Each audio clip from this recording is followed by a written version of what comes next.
J'aimerais pour cela vous raconter une histoire. Cette histoire se déroule à l'époque du dernier calife ottoman. Il s'appelle Abdul Hamid II. Et à son époque, il y a un commerçant qui était fortement endetté auprès de beaucoup de gens. Ne pouvant rembourser ses dettes, il est parti voir un autre commerçant et il lui a demandé un prêt de 500 dinars. 500 dinars était une grande somme à cette époque-là, pour pouvoir rembourser l'ensemble de ses dettes. Le commerçant lui donne les 500 dinars et lui dit « Quand est-ce que tu vas me rendre mon argent ?» Il lui a donné une date, un délai. Et lui a dit « D'accord, mais par contre, je souhaite qu'à cette date-là, tu me rembourses la totalité de ma somme. » Et il s'en va. Et il rembourse tous ses débiteurs. Mais par contre, il lui restait plus d'argent pour lui et il n'a pas pu relancer ses activités et son commerce pour pouvoir rembourser les 500 dinars. Quand la date est arrivée, il va voir le commerçant, lui dit « Je suis désolé, je n'ai pas pu relancer mon activité et je n'ai pas les 500 dinars que je devais te rendre aujourd'hui. » Et il dit « C'était ça le terme de notre accord. Tu ne l'as pas respecté, je vais me plaindre de toi auprès du juge. » Et il part avec lui auprès du juge. Il dit « Au juge, on s'était mis d'accord sur une date pour qu'il me rende mes 500 dinars et il n'a pas été capable de me rembourser. Je veux que tu tranches, tu donnes une sentence par rapport à cette situation. Je réclame mon dû. Je veux qu'il me rembourse. » Le juge lui dit « Est-ce que tu es capable de rembourser ta dette ?» Il dit non. Il dit « Dans ce cas-là, tu vas aller en prison jusqu'à ce que la dette soit remboursée. » Et que dit cet homme qui est endetté? Et il dit au juge « S'il te plaît, laisse-moi une journée, je reviendrai demain, le temps que j'aille voir ma famille et que j'avertisse mes enfants et que je les prépare et puis que je laisse...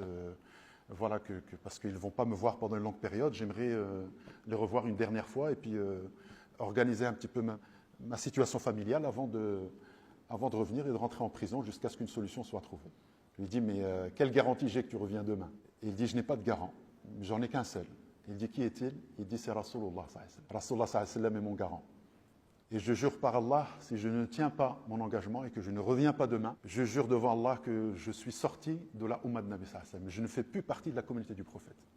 Vu que c'est Rasulullah mon garant, eh bien je ne fais plus partie de sa communauté si demain je ne reviens pas pour la sentence. » Et comme le juge était un homme pieux, quand il a demandé la garantie au nom du prophète, eh bien il l'a laissé partir.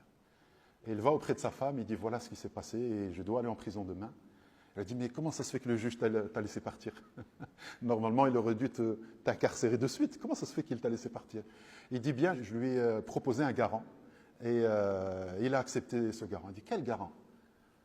Il a dit « J'ai proposé Muhammad sallallahu alayhi wa sallam comme garant et je lui ai dit que si je ne revenais pas le lendemain, alors je ne faisais plus partie de sa communauté. » Et il a accepté de me laisser partir. Elle a dit « Subhanallah, tu vois l'aide de Rasulullah sallallahu alayhi wa sallam. Rasulullah sallallahu alayhi wa sallam était la cause de cette facilité que le juge t'a permis. Eh bien, faisons des du'as ou faisons des prières et des salutations sur le Nabi sallallahu alayhi wa sallam toute la nuit. Peut-être que Rasulullah sallallahu alayhi wa sallam, comme il a intercédé pour toi aujourd'hui et tu n'es pas rentré en prison aujourd'hui, ben peut-être que demain, avec les prières sur le prophète sallallahu alayhi wa sallam, eh bien Allah nous donnera encore d'autres facilités. Faisons les causes et prions sur Rasulullah sallallahu alayhi wa sallam. Et lui et sa femme, après Salat al-Isha, ils ont fait la salutation sur le Nabi sallallahu alayhi wa sallam, Allahumma salli wa sallim ala Muhammad, et ils ont prié une bonne partie de la nuit sur le prophète sallallahu alayhi wa sallam, jusqu'à ce qu'ils se sont endormis. Et le matin, en se réveillant, l'homme dit à sa femme, j'ai rêvé de Rasulullah sallallahu alayhi wa sallam. Et il m'a dit d'aller voir le calife pour lui demander son aide. Et il part voir le calife, il demande audience, le calife accepte de le recevoir. Et il dit, voilà, ô calife, j'ai rêvé de Rasulullah sallallahu alayhi wa sallam cette nuit, et il te demande de m'aider à payer mes dettes. Il dit, payer tes dettes? Et Rasulullah sallallahu alayhi wa sallam, il dit, comment puis-je être sûr que c'est bien Rasulullah sallallahu alayhi wa sallam qui a demandé ce paiement de dette? Il a dit, ô calife, Rasulullah sallallahu alayhi wa sallam m'a demandé de te passer salam. Il m'a dit, demande à Hamiduna de payer ta dette.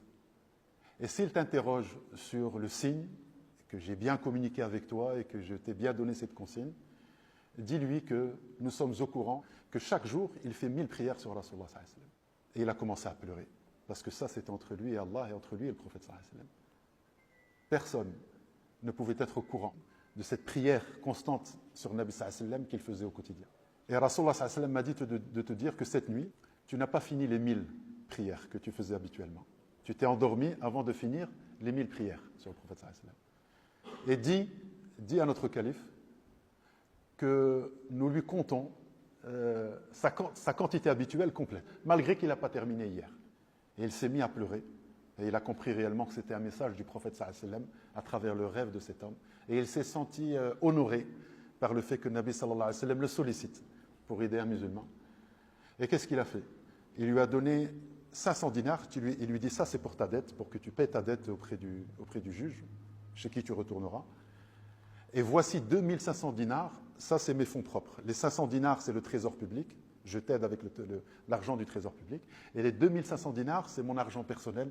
Voici un présent que je t'offre pour la bonne nouvelle que tu m'as annoncée avec le Nabi sallallahu alayhi wa sallam qui m'a mentionné dans ton rêve.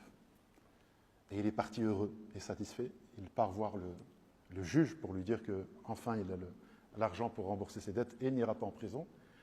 Et le juge l'attendait avec impatience. Et quand il voit le juge le prend dans les bras et lui dit, écoute, il n'y a plus de dettes, alhamdoulilah, tout est réglé.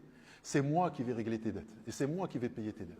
Il dit, mais pourquoi tu fais ça, juge, alors que hier tu t'apprêtais à me mettre en prison? Il a dit, parce que cette nuit j'ai rêvé de Rasulullah sallallahu alayhi wa sallam. Et il m'a demandé de t'aider.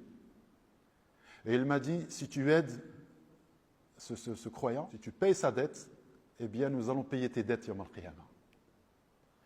Yawm al-Qiyamah, quand tu vas nous rencontrer, on va s'occuper de tes dettes et on va les résoudre pour toi. On va les payer pour toi. Et il dit donc voilà 500 dinars et avec ça tu pourras payer tes dettes auprès du commerçant. Et au même moment, c'est le commerçant qui arrive et qui lui aussi est impatient de rencontrer l'homme endetté.